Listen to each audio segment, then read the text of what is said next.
Ikinatuwa ng lider ng Kamara ang paglagda ng Pangulo ng batas na magbibigay ng komprehensibo at libreng serbisyong legal sa mga uniformed personnel. Aniya, inaprubahan nila noong Desyembre noong 2022 ang panukalang ito na bahagi ng legislative agenda ng Administrasyong Marcos Jr.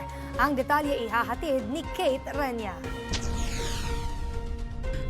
Ni House Speaker Martin Romualdez ang pagsasabatas ni Pangulong Ferdinand R. Marcos Jr. ng Republic Act 12177 o Free Legal Assistance for Military and Uniformed Personnel Act. Anya, katibayan ito ng buong suporta at hindi pagtalikod ng administrasyon sa mga tagapagtanggol ng bansa.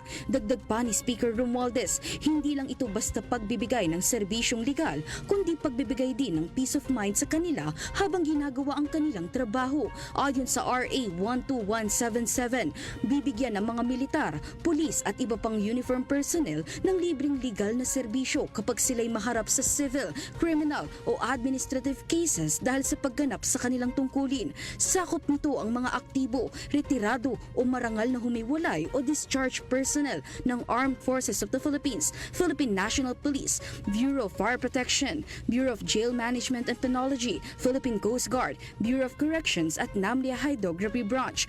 Ayon pa sa House Speaker, isa lamang ito sa mga batas at programang napagtagumpayan sa Kongreso na tunay na makatutulong sa buhay ng uniform personnel at ng kanilang mga pamilya.